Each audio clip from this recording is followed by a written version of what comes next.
अस्सलाम वालेकुम and good morning to all of you. तो एक बार फिर आप सभी का स्वागत है आपके अपने चैनल टिआरा अकेडमी में। जैसा कि आप लोगों को मालूम है कि ये video NTA UGC net JRF के पेपर फर्स्ट के प्रैक्टिस सेट 3 को लेकर मैं हाजिर हुई हूँ।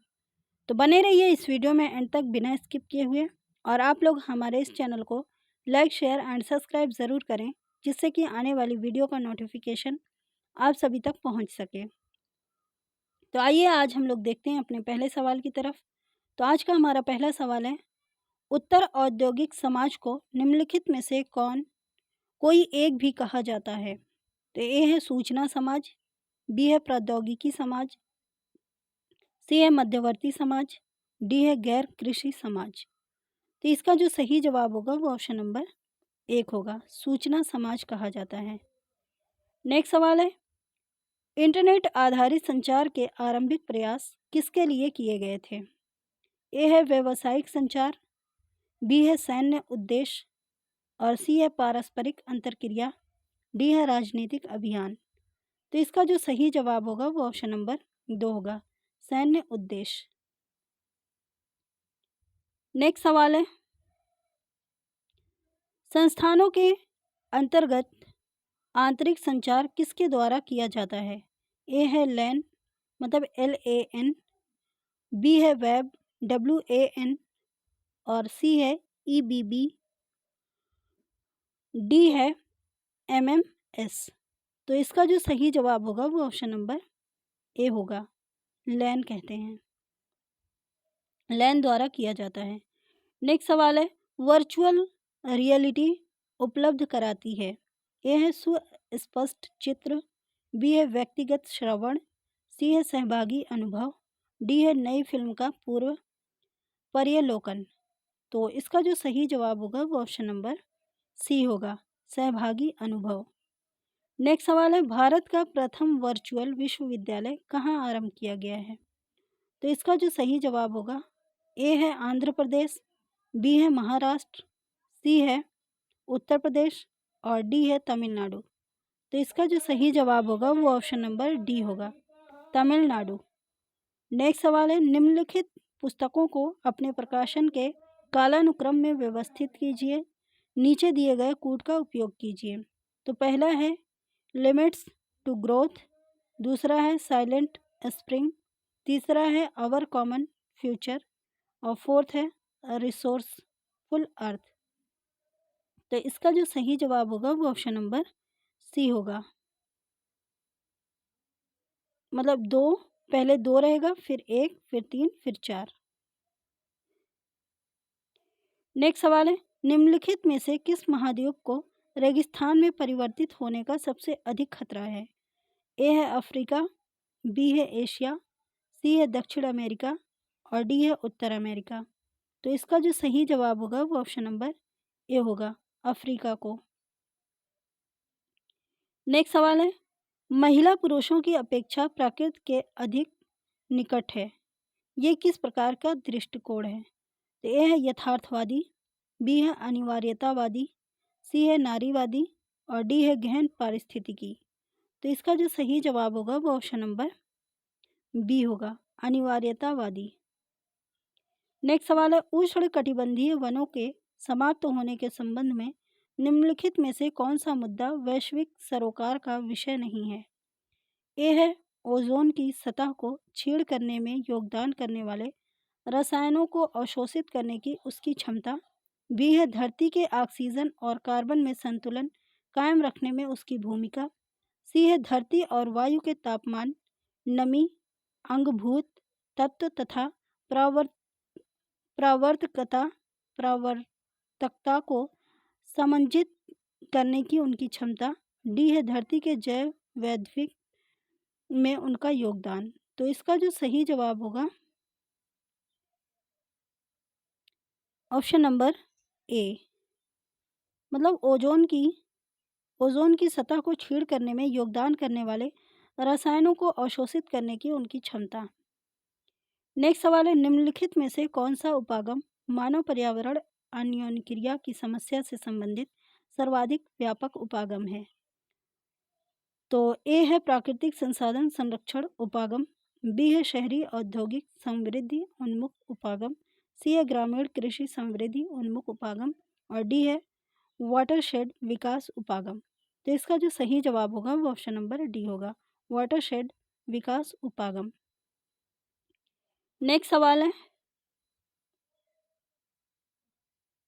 शहरी क्षेत्रों में प्रदूषणकारी गैस कार्बन मोनोऑक्साइड यानी CO का प्रमुख स्रोत है।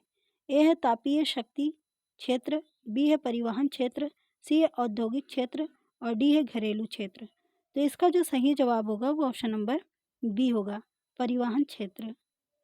नेक्स्ट सवाल है, ईंधन बैटरी चालित वाहन में ऊर्जा किसके दहन से प्राप्त होती है? ए है मीथेन से, बी है हाइड्रोजन से, सी है LPG से और डी है CNG से। तो इसका जो सही जवाब होगा वो ऑप्शन नंबर बी होगा, हाइड्रोजन से। नेक्स्ट सवाल है, निम्नलिखित में से किस परिषद को वर्ष 2013 में विघटित कर दिया गया है? ए है distance education council DEC,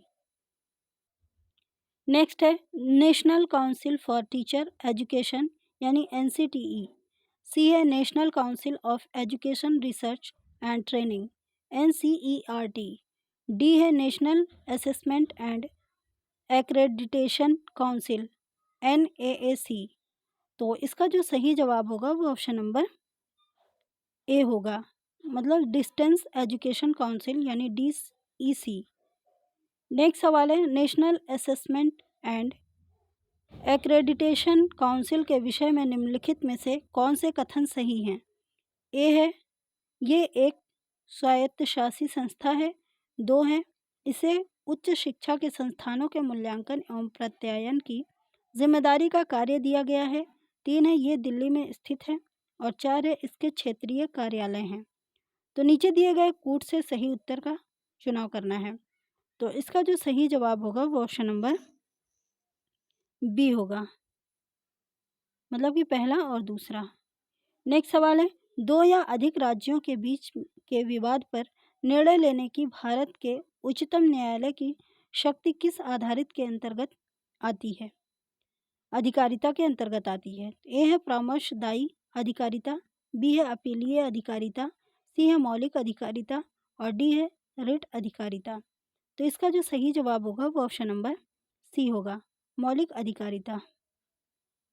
next सवाल है, निम्नलिखित में से कौन से कथन सही हैं? ए है भारत में 7 संशासित क्षेत्र हैं, दो है 2 संशासित क्षेत्रों में विधानसभा है, तीन है एक संशासित क्षेत्रों का उच्च न्यायालय है और चार है एक संशासित क्षेत्र 2 राज्यों की राजधानी है। नीचे दिए गए कूट से सही उत्तर का चयन करना है। तो इसका जो सही जवाब होगा वो ऑप्शन नंबर डी होगा, मतलब 1 2 3 4 यानी कि सभी सही हैं। नेक्स्ट सवाल है, केंद्रीय सूचना आयोग के बारे में निम्नलिखित में से कौन से कथन सत्य है? ए है केंद्रीय सूचना आयोग एक सांविधिक निकाय है, दो है मुख्य सूचना आयुक्त तथा अन्य सूचना आयुक्तों की नियुक्ति भारत का राष्ट्रपति करता है, तीन है आयोग अधिक से अधिक 25,000 का जुर्माना लगा सकता है और 4 है वो गलती करने वाले अधिकारी को दंडित कर सकता है। तो नीचे दिए गए कूट से सही उत्तर का चयन करना है। तो इसका जो सही जवाब होगा वो ऑप्शन नंबर सी होगा, मतलब कि 1 2 और 3 सही हैं। नेक्स्ट सवाल है, निम्नलिखित में से किसने 18 राज्यों के 267 निर्वाचन क्षेत्रों में CNN IBN the Hindu 2013 election tracker survey किया है? ए है the centre for the study of developing society यानी CSDS, नेक्स्ट है यानी कि बी है the association for democratic reforms यानी ADR, सी है CNN तथा IBN और डी है CNN IBN तथा द हिंदू। तो इसका जो सही जवाब होगा वो ऑप्शन नंबर ए होगा, the centre for the study of developing society यानी CSDS। नेक्स्ट सवाल है, किसी कूट विशेष में टीचर को VGCEJGT के रूप में लिखा गया है, तो चिल्ड्रन का कूट क्या होगा?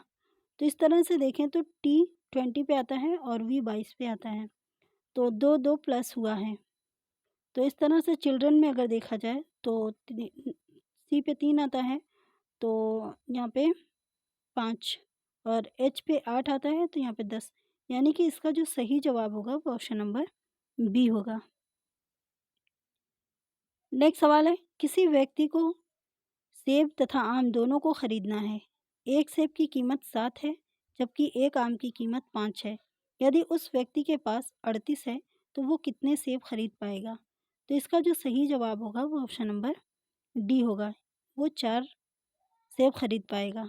नेक्स्ट सवाल है, एक महिला को इंगित करते हुए आदमी ने कहा कि उसके एकमात्र भाई का पुत्र मेरी पत्नी का भाई है। वो महिला उस आदमी की क्या लगती है? तो इसका जो सही जवाब होगा वो ऑप्शन नंबर डी होगा, यानी ससुर की बहन लगती है। नेक्स्ट सवाल है, निम्नलिखित सीरीज यानी कि 6 4 1 2 2 8 7 4 2 1 5 3 8 6 2 2 7 1 4 1 3 5 8 और 6 में उत्तरोत्तर संख्याओं के कितने युग्मों में प्रत्येक के बीच 2 का अंतर है? तो हम लोग इसको एक बार देख लेते हैं। जैसे कि यहाँ पे 4 2 6 2 का अंतर है। फिर यहाँ पे देखिए, यहाँ पे 4 और 2, यहाँ पे भी 2 का अंतर है, यहाँ पे भी 2 का अंतर है और यहाँ पे भी 2 का अंतर है। उसके बाद यहाँ पे 2 का अंतर है, 1, फिर यहाँ पे 2, यहाँ पे 3, ये 4 और ये 5, 1 2 3 4, ये 5 और ये 6। इस तरह से हमारा जो सही जवाब होगा वो ऑप्शन नंबर सी होगा। नेक्स्ट सवाल है, 40 विद्यार्थी की एक कक्षा के प्राप्तांक का मध्यमान 65 है। कक्षा के आधे विद्यार्थियों के प्राप्तांक का मध्यमान 45 है। बचे हुए विद्यार्थी के प्राप्तांक का मध्यमान क्या है? तो इसका जो सही जवाब होगा वो ऑप्शन नंबर ए होगा, मतलब 85 होगा। नेक्स्ट सवाल है, अनिल की आयु सुनीता की आयु से दोगुनी है और 3 वर्ष पहले उसकी आयु सुनीता की आयु से तिगुनी हो जाएगी। अनिल की वर्तमान आयु क्या है? तो इसका जो सही जवाब होगा वो ऑप्शन नंबर सी होगा, यानी कि 12 वर्ष। नेक्स्ट सवाल है, निम्नलिखित में से कौन सा एक सोशल नेटवर्क है? ए है अमेजॉन कॉमन, बी है ई बे, सी है gmail.com और डी है ट्विटर। तो इसका जो सही जवाब होगा वो ऑप्शन नंबर डी होगा, ट्विटर। नेक्स्ट सवाल है, समष्टि सूचना पैरामीटर है, जबकि संगत सैंपल सूचना को क्या कहा जाता है? ए है यूनिवर्स यानी समष्टि, बी है अनुमान, सी है प्रतिचयन अभिकल्प और डी है सांख्यिकीय। तो इसका जो सही जवाब होगा वो ऑप्शन नंबर डी होगा, सांख्यिकीय कहा जाएगा। नेक्स्ट सवाल है, निर्देश प्रश्न संख्या 27 से 37 तक। निम्नलिखित गद्यांश को ध्यानपूर्वक पढ़िए तथा प्रश्नों के उत्तर दीजिए।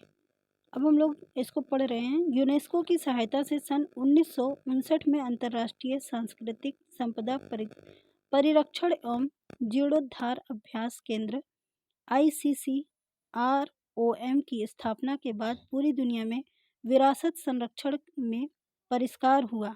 126 देशों की सदस्यता वाले इस अंतर सरकार संगठन ने विभिन्न व्यवसायों के 4000 से अधिक व्यवसायिकों को प्रशिक्षण देकर कार्य व्यापार के मानक बनाकर तथा तकनीकी विशेषज्ञता की साझेदारी कराकर सराहनीय कार्य किया गया है।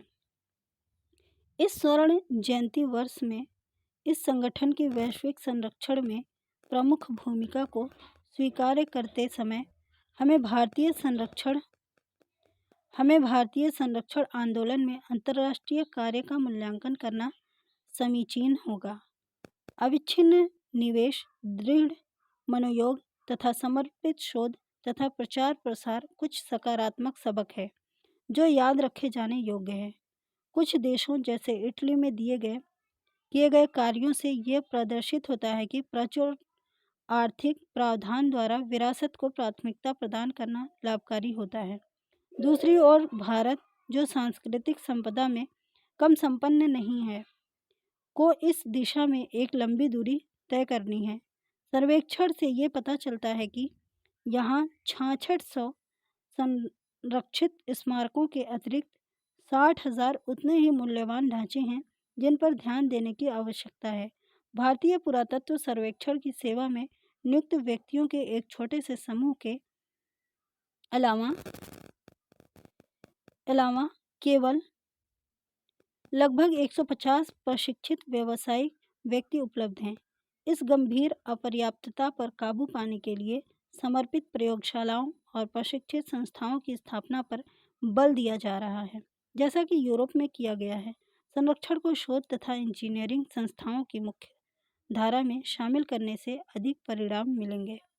वित्त पोषण को बढ़ाना तथा संस्थानों की स्थापना करना अपेक्षाकृत सरल है। वास्तविक चुनौती स्थानीय संदर्भों को संबोधित करने के लिए अंतर्राष्ट्रीय उपागमों को पुनर्परिभाषित करने में निहित है। संरक्षण कार्य को विरासती ढांचों के कलात्मक ऐतिहासिक मूल्य के संवर्धन तक सीमित नहीं रखा जा सकता है, जिस पर संभवतः अंतर्राष्ट्रीय घोषणा पत्र अधिक जोर देते हैं। इस प्रयास को एक व्यापक आधार प्रदान करना होगा।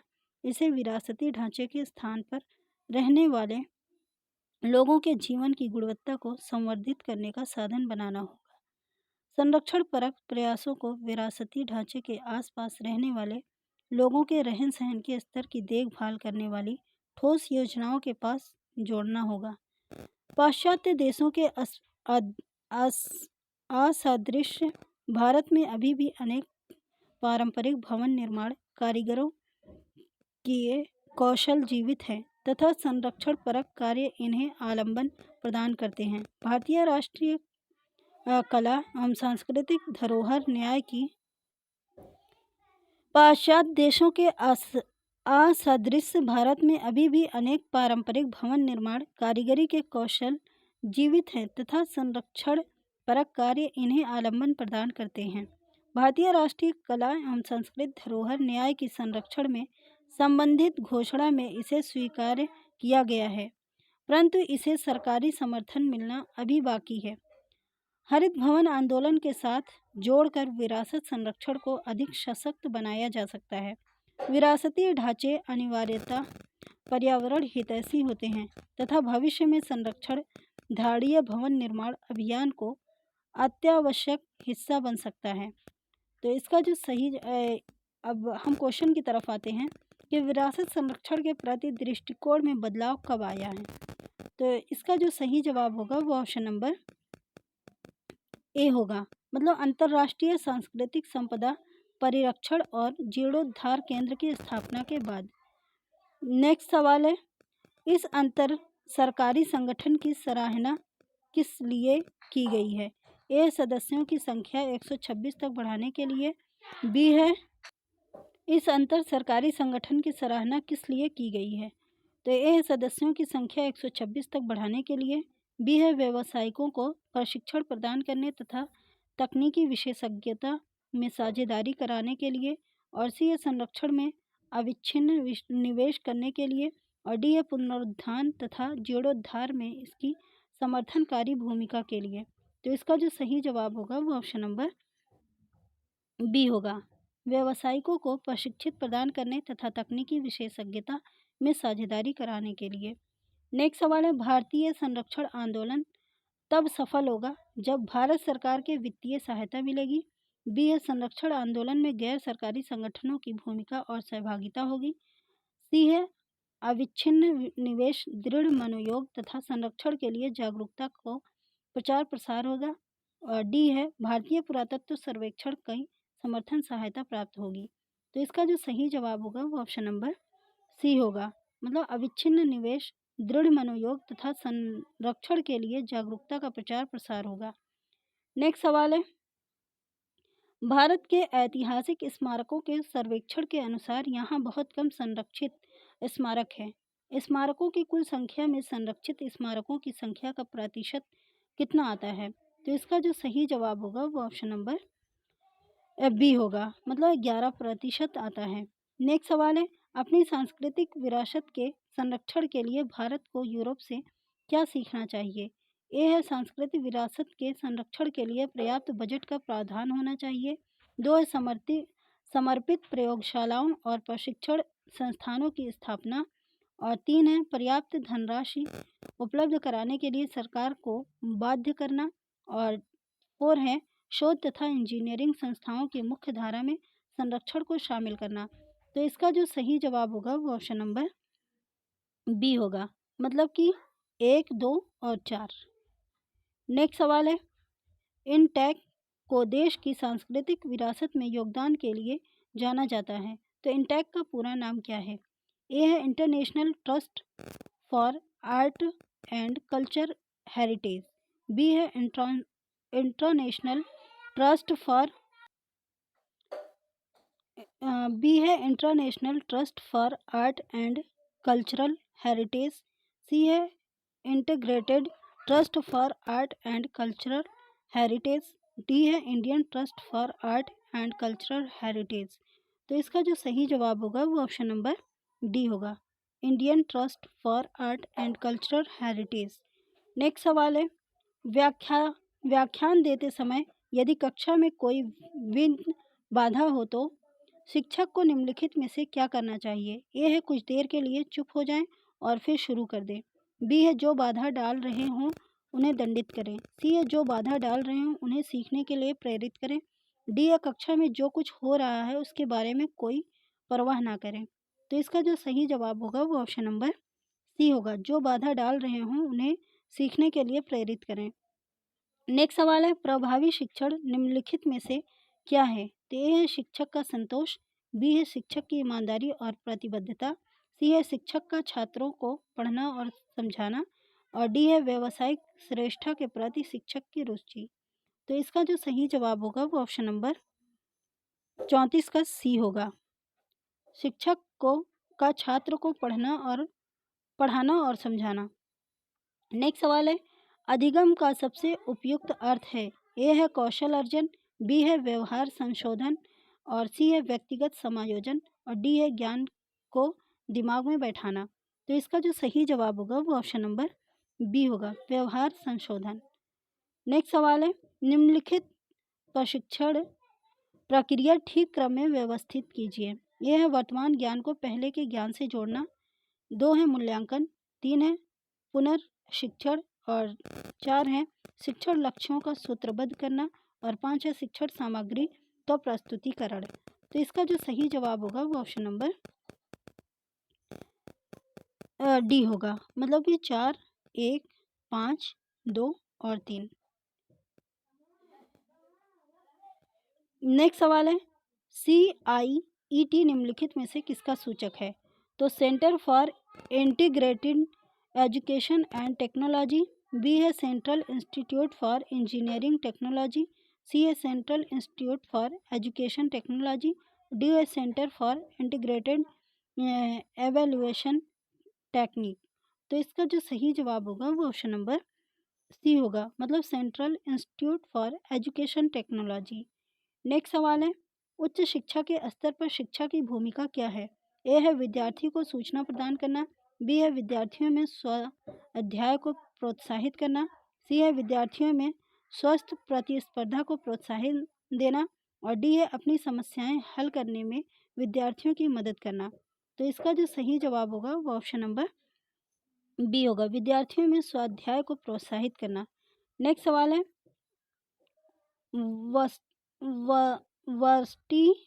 वर्स्टीहेन स्कूल ऑफ अंडरस्टैंडिंग को निम्नलिखित में से किसने लोकप्रिय बनाया है? ए है, जर्मन समाज विज्ञानी। बी है, अमेरिकी दार्शनिक। सी है, ब्रिटिश अकादमिक विद्वान। डी है, इतालवी राजनीतिक विश्लेषक।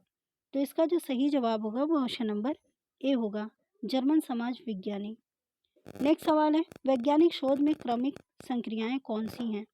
ए है सह विचरण, भ्रामक संबंधों का बहिष्करण और सामान्यीकरण और सिद्धांतीकरण। बी है सामान्यीकरण, सह विचरण, सिद्धांतीकरण, भ्रामक संबंधों का बहिष्करण और सी है सिद्धांतीकरण, सामान्यीकरण, भ्रामक संबंधों का बहिष्करण और सह विचरण।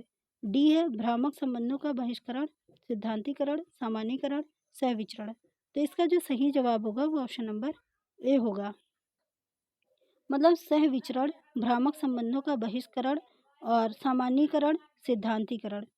नेक्स्ट सवाल है, नमूना लेने की लॉटरी पद्धति का उपयोग निम्नलिखित में से किसके लिए किया जाता है? ए है निर्वचन व्याख्या, बी है सिद्धांतीकरण, सी है संकल्पना, डी है बेतरतीब ग्रहण यानी यादृच्छिकरण। तो इसका जो सही जवाब होगा वो ऑप्शन नंबर डी होगा, बेतरतीब ग्रहण। नेक्स्ट सवाल है, शोध का मुख्य ध्येय क्या है? तो ए है साहित्य की समीक्षा करना, बी है पहले से ज्ञात का सारांश निकालना, सी है अकादमिक उपाधि यानी डिग्री प्राप्त करना, डी है नए तथ्यों की खोज करना अथवा ज्ञात तथ्यों की ताज़ा व्याख्या करना। तो इसका जो सही जवाब होगा वो ऑप्शन नंबर डी होगा, नए तथ्यों की खोज करना अथवा ज्ञात तथ्यों की ताज़ा व्याख्या करना। नेक्स्ट सवाल है, नमूना लेने में गलती निम्नलिखित में से किसके साथ घटती जाती है? ए है नमूने के आकार में कमी, बी है नमूने के आकार में वृद्धि, सी है यादृच्छिककरण की प्रतिक्रिया, डी है विश्लेषण की प्रक्रिया। तो इसका जो सही जवाब होगा वो ऑप्शन नंबर बी होगा, नमूने के आकार में वृद्धि। नेक्स्ट सवाल है, मौलिक शोध में के सिद्धांतों का निम्नलिखित में से किसमें उपयोग किया जाता है? ए है क्रियाप्रक शोध, बी है अनुप्रयुक्त शोध, सी है दार्शनिक शोध, डी है ऐतिहासिक शोध। तो इसका जो सही जवाब होगा वो ऑप्शन नंबर बी होगा, अनुप्रयुक्त शोध। नेक्स्ट सवाल है, संचार माध्यम का अपनी कार्य सिद्धि के लिए उपयोग करने वाले प्रयोक्ता को क्या कहते हैं? तो ए है निष्क्रिय श्रोता, बी है सक्रिय श्रोता, सी है सकारात्मक श्रोता, डी है नकारात्मक श्रोता।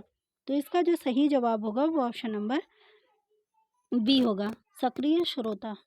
नेक्स्ट सवाल है, कक्षा संचार का वर्णन निम्नलिखित में से किसके द्वारा किया जा सकता है? ए है गन्वेषण, बी है संस्थानीकरण, सी है असंकेतिक आख्यान, डी है व्याख्यान। तो इसका जो सही जवाब होगा वो ऑप्शन नंबर डी होगा, व्याख्यान। नेक्स्ट सवाल है, सैद्धांतिक कूट हमारे सामूहिक को आकार प्रदान करते हैं। ए है निर्माण, बी है अवबोधन, सी है खपत और डी है सृजन। तो इसका जो सही जवाब होगा वो ऑप्शन नंबर बी होगा, अवबोधन को आकार प्रदान करते हैं। नेक्स्ट सवाल है, संप्रेषण में मिथकों में शक्ति होती है परंतु वे यानी संस्कृतिहीन होते हैं, बी है महत्वहीन होते हैं, सी है यथा तथ्य नहीं होते, डी है वरीयता नहीं दी जाती है। तो इसका जो सही जवाब होगा वो ऑप्शन नंबर सी होगा, यथा तथ्य नहीं होते हैं। नेक्स्ट सवाल है, भारत में प्रथम बहुभाषीय समाचार एजेंसी निम्नलिखित में से कौन है? ए है समाचार, बी है एपीआई, सी है हिंदुस्तान समाचार और डी है समाचार भारतीय। तो इसका जो सही जवाब होगा वो ऑप्शन नंबर सी होगा, हिंदुस्तान समाचार। नेक्स्ट सवाल है, संस्थागत संचार को इनमें से किसके समतुल्य भी माना जा सकता है? तो ए है अंतः व्यक्तिक संचार, बी है अंतर व्यक्तिक संचार, सी है समूह संचार, डी है जनसंचार। तो इसका जो सही जवाब होगा वो ऑप्शन नंबर सी होगा, समूह संचार। नेक्स्ट सवाल है, दो अभिकथनों के उद्देश्य और विधेयक की शब्दावली यदि ऐसी है कि एक की शब्दावली दूसरे का निषेध करती है तो उन दोनों के बीच का संबंध क्या कहलाता है? ए है विरोधात्मक, बी है विपरीत, सी है उप विपरीत और डी है उपाश्रयण। तो इसका जो सही जवाब होगा वो ऑप्शन नंबर ए होगा, विरोधात्मक। नेक्स्ट सवाल है, अनन्या और कृष्णा अंग्रेजी बोल और समझ सकते हैं। बुलबुल अर्चना की तरह ही हिंदी लिख और बोल सकती है। अर्चना अनन्या से बंगला में भी बात करती है। कृष्णा बंगला नहीं समझ सकती। बुलबुल अनन्या से हिंदी में बात करती है। निम्नलिखित में से कौन अंग्रेजी, हिंदी और बंगला बोल और समझ सकता है? तो इसका जो सही जवाब होगा वो ऑप्शन नंबर सी होगा, मतलब अनन्या। नेक्स्ट सवाल है, स्वनिर्मित परिभाषा निम्नलिखित में से कौन सी कही जा सकती है? जो हमेशा सत्य हो, जो हमेशा मिथ्या हो, जो कभी सत्य हो कभी मिथ्या हो, जो ना सत्य हो ना मिथ्या हो। तो इसका जो सही जवाब होगा वो ऑप्शन नंबर डी होगा, जो ना सत्य हो और ना मिथ्या हो। नेक्स्ट सवाल है, जब किसी तर्क का निष्कर्ष अंतिम रूप से अपनी आधारिका यानी आधारिकाओं के परिणाम स्वरूप आए तो वो तर्क निम्नलिखित में से क्या कहलाता है? ए है चक्रीय तर्क, बी है आगमनात्मक तर्क, सी है निगमनात्मक तर्क और डी है सादृश्य मूलक तर्क। तो इसका जो सही जवाब होगा वो ऑप्शन नंबर सी होगा, निगमनात्मक तर्क। नेक्स्ट सवाल है, शनि और मंगल दोनों पृथ्वी की तरह ही ग्रह हैं। वे सूर्य से प्रकाश ग्रहण करते हैं और पृथ्वी की तरह ही सूर्य के चारों ओर घूमते हैं। इसलिए उन ग्रहों पर विविध प्रकार के जीव रहते हैं जैसे कि पृथ्वी पर रहते हैं। उक्त गद्यांश में निम्नलिखित में से किस प्रकार का तर्क निहित है?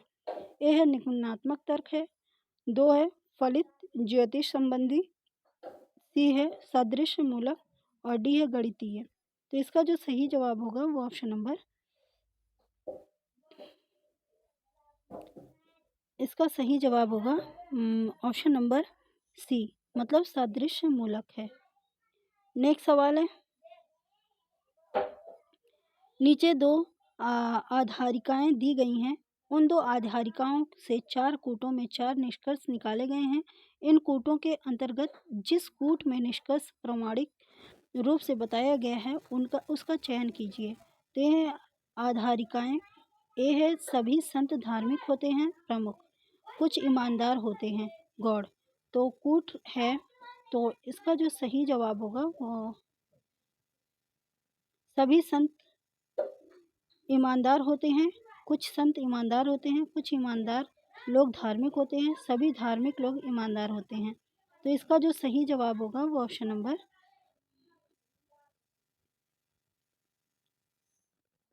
इसका जो सही जवाब होगा वो ऑप्शन नंबर सी होगा, यानी कुछ ईमानदार लोग धार्मिक होते हैं।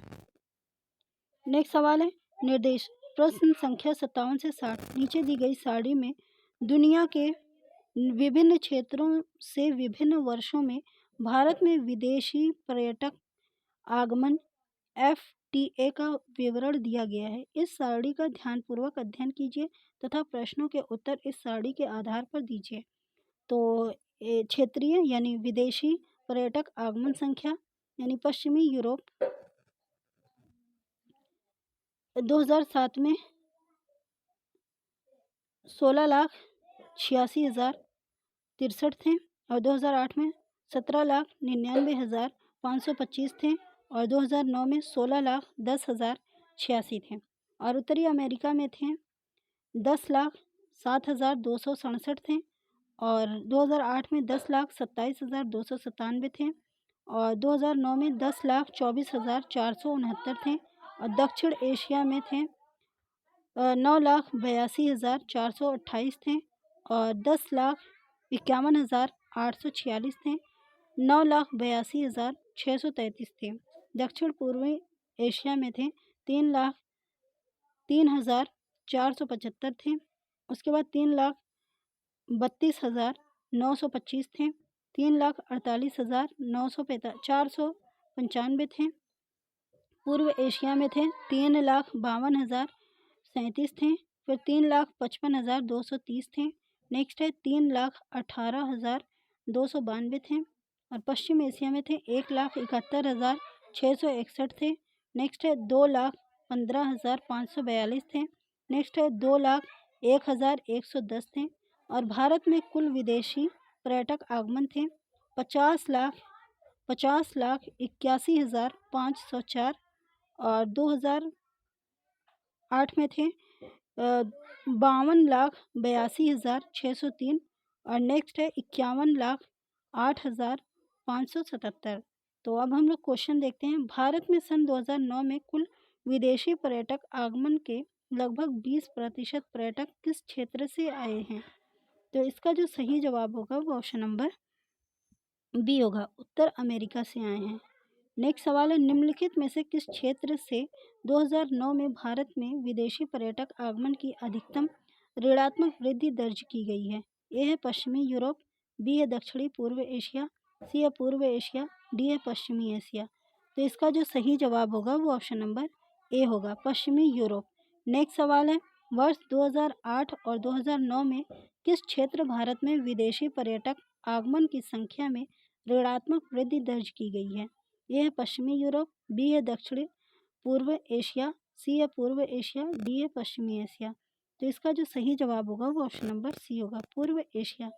नेक्स्ट सवाल है, भारत में कुल विदेशी पर्यटक आगमन के वृद्धि दर की अपेक्षा किस क्षेत्र से आने वाले पर्यटकों की वृद्धि दर 2003 में अधिक रही है? ए है पश्चिमी यूरोप, बी है उत्तर अमेरिका, सी है दक्षिण एशिया और डी है पूर्व एशिया। तो इसका जो सही जवाब होगा ऑप्शन नंबर सी होगा, दक्षिण एशिया। तो दोस्तों आज का हमारा वीडियो यहीं तक है, मिलते हैं नेक्स्ट वीडियो के साथ। तो जुड़े रहने के लिए आप लोगों का बेहद शुक्रिया।